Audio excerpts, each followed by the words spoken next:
बिस्मिल्लाहिर्रहमानिर्रहीम। अस्सलामु अलैकुम वरहमतुल्लाहि वबरकातुहू। उम्मीद और दुआ है कि इंशाल्लाह आप खैर वाफियत से होंगे। आज की इस वीडियो में मैं बात करूंगा गार्डनिंग के हवाले से। आप में से जो लोग मेरी वीडियोस देखते हैं, जो लोग मुझे वैसे जानते हैं, उनको पता है कि गार्डनिंग, बागबानी मेरे मशागिल में से एक मशगला है, एक हॉबी है और इस पर मैं काफ़ी वीडियोस भी बनाता हूँ। और इस वक्त मेरे चैनल पर तकरीबन 100 वीडियोस हैं टोटल, और उनमें से मेरा ख़्याल है 50 से ज़्यादा वीडियोस जो हैं वो गार्डनिंग से के हवाला से हैं।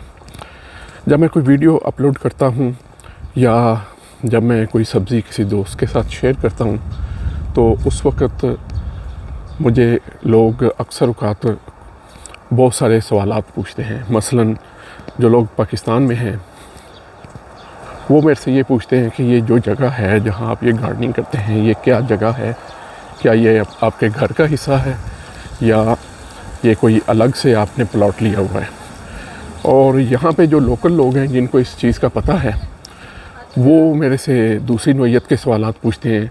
मसलन क्या क्या चीज़ें उगाई जा सकती हैं, कौन कौन सी सब्ज़ी आप उगा सकते हैं। किसी की अगर कोई फेवरेट सब्ज़ी होती है तो वो उसका पूछता है कि क्या वो भी आपने कभी उगाया है। और बाज़ औक़ात वो लोग ये सवाल भी पूछते हैं कि कितना टाइम आप इस चीज़ को देते हैं, कितना सरमाया इस पे लगाते हैं और कितना किस हिसाब से, किस रेशो से रिटर्न ऑफ इन्वेस्टमेंट है, वगैरह वगैरह। तो मैंने सोचा कि मैं वीडियोस बना के इन सवालात के जवाब दूँ। आज की वीडियो में इंशाल्लाह हम बात करेंगे कि ये जो जगह है जहाँ पे मैं गार्डनिंग करता हूँ, ये डेफ़िनेटली ये मेरे घर का हिस्सा नहीं है। ये एक बाहर खुली जगह पे एक प्लॉट मैंने रेंट पे लिया हुआ है। इसके बारे में बात करेंगे कि ये क्या होता है और इसको कैसे एक्वायर किया जा सकता है और इसके रूल्स एंड रेगुलेशंस वगैरह क्या हैं। थोड़ा सा प्रीफेस में बात करेंगे कि जो यहाँ पे ट्रेंड है इसका वो किस नौइयत का है, और फिर इंशाल्लाह उसकी तफसीलात पे भी बात करेंगे। इस वक्त मैं रास्ते में हूँ, अपने घर से चल के तो अपने उस प्लॉट की तरफ जा रहा हूँ। तो इससे आपको ये भी अंदाज़ा हो जाएगा, जब मैं वहाँ पहुँचूँगा तो मैं आपको बताऊँगा कि मेरे घर से ये कितने फ़ासले पे वाक़या है। स्वीडन में मौसम अमूमी तौर पे सर्द होता है। गर्मियों में भी मौसम इतना गर्म नहीं होता, तो मौसम सरमा जो है वो काफ़ी लंबा होता है। जब आप मौसम सरमा का अख्ताम हो और मौसम बहार की आमद हो, और हम जब यहाँ ग्रोसरी स्टोर पे जाते हैं तो हमें ग्रोसरी स्टोर्स पे भी बीज और गार्डनिंग का दीगर इक्विपमेंट जो है वो नज़र आता है। तो मुझे भी शुरू में ये चीज़ें जब नज़र आती थी तो मुझे इस चीज़ का अंदाज़ा नहीं होता था कि ग्रोसरी स्टोर पे सीड्स के पैकेट्स और इस तरह की चीज़ें सेल करने का क्या मकसद हो सकता है।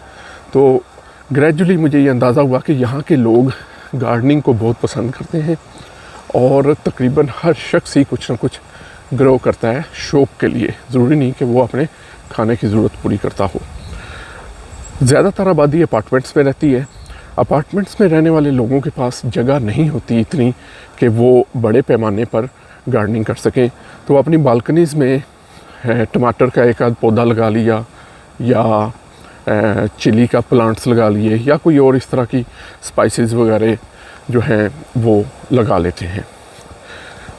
लेकिन अगर ऐसे शख्स ने जिसके घर में लॉन नहीं है और इस तरह का कोई सिस्टम नहीं है और उसने ज़रा बड़े पैमाने पर गार्डनिंग करनी हो, तो वहाँ पे कॉन्सेप्ट आता है कम्युनिटी गार्डनिंग का। तो यहाँ पर कम्युनिटीज़ ने या यूँ कहें कम्यून्स जो हैं, लोकल जो गवर्नमेंट बॉडीज़ हैं, उन्होंने अपने इलाके में कुछ जगह इस काम के लिए मुख्तस कर रखी हैं। उनको हम कॉलोनीज़ कहते हैं। उस जगह को वो अगर 1 एकड़ या इसके अराउंड होगी तो उसको छोटे छोटे प्लॉट्स में डिवाइड किया जाता है। जैसे मेरे पास जो प्लॉट है वो 30 बाय 30 फीट का है, तो उनको छोटे प्लॉट्स में डिवाइड किया जाता है। हर प्लॉट एक कॉलोनी लॉट कहलाता है। और ये यहाँ पे मैं पहुँच गया हूँ जो मेरी कॉलोनी लॉट्स हैं, और यहाँ पे देखें ये बाउंड्री है इसकी, और अंदर अगर मैं आपको दिखा सकूँ कि डिवीज़न है प्लॉट्स की, डिवाइड किया हुआ है। जैसे ये यहाँ पे लकड़ी की बाउंड्री है, इससे लेफ़्ट साइड पे एक कॉलोनी लॉट है, राइट पे दूसरी शुरू हो जाती है, और ये जो दूसरी शुरू होती है वो यहाँ तक आती है, और यहाँ से फिर तीसरी शुरू हो जाती है जिसमें ये टनल बना हुआ है। तो ये आपको मैं बाहर से इसका व्यू दिखा रहा हूँ।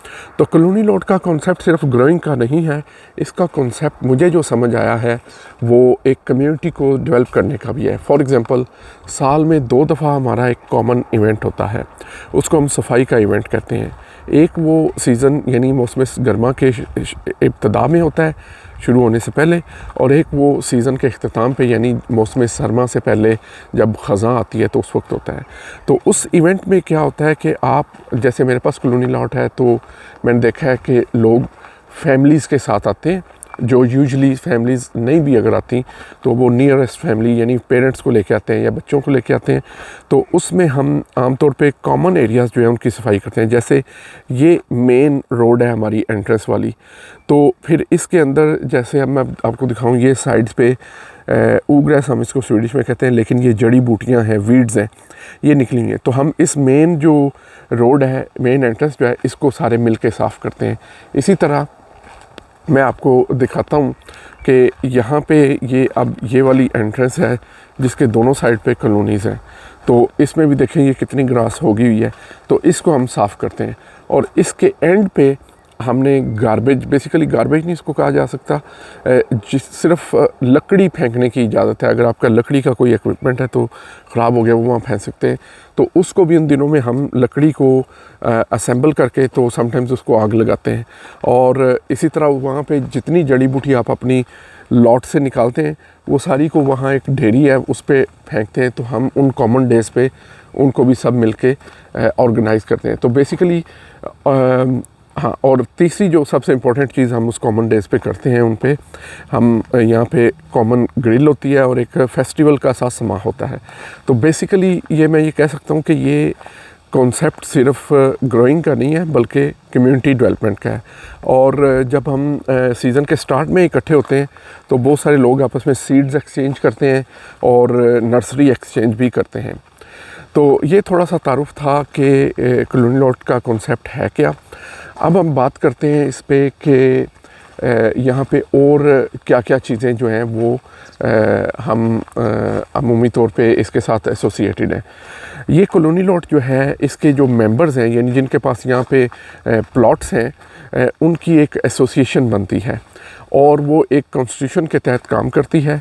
उस एसोसिएशन में एक सारे लोग तो मेंबर हैं, लेकिन वो मेंबर्स मिलके एक चेयरमैन, सेक्रेटरी, फाइनेंस सेक्रेटरी और बोर्ड मेंबर्स को इलेक्ट करते हैं।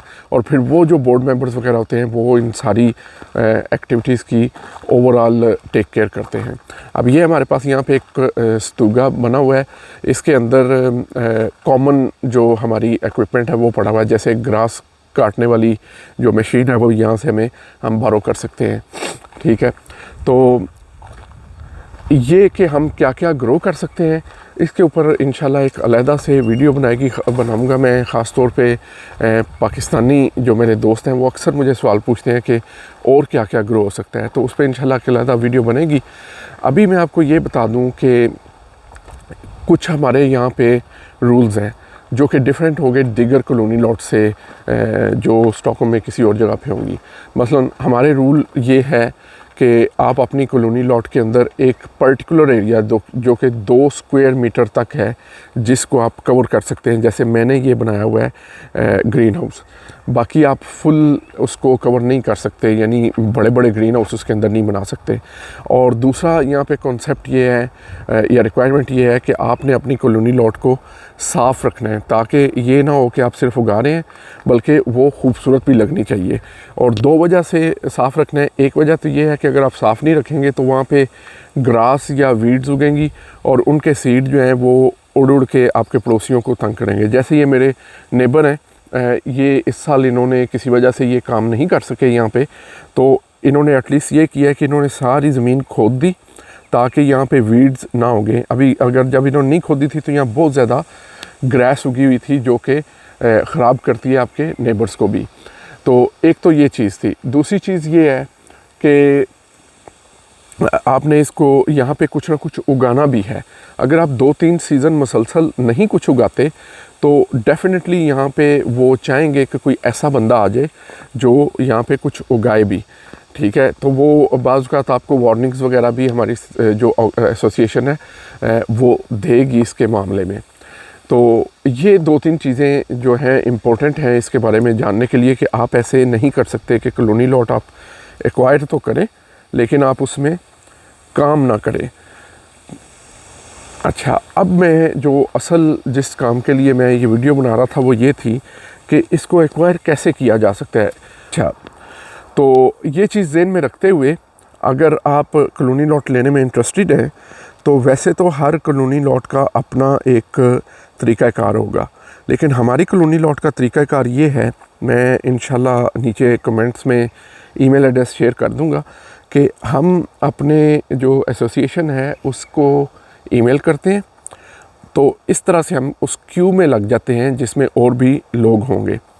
तो उसके बाद ये होगा कि जैसे ही कोई कॉलोनी लॉट फ्री होगी तो आपको एक इनविटेशन आ जाएगा कि आप आके कॉलोनी लॉट को विज़िट करें और विज़िट करके आप हमें बताएं कि आप ये लेना चाहते हैं या नहीं। तो अगर आप वो लेना चाहते होंगे तो आप उनको यस कर देंगे और फिर वो कॉलोनी लॉट जो है आपको अलॉट हो जाएगी और फ्रॉम दैट टाइम ऑनवर्ड्स आप उसमें इन्वेस्टमेंट करना या काम करना शुरू कर सकते हैं। तो ये बड़ा सिंपल सा तरीका है एक्वायर करने का, लेकिन पिछले कुछ अरसे से हमने ये नोटिस किया है कि इसमें रिक्वेस्ट करने वालों की तादाद बहुत बढ़ गई है।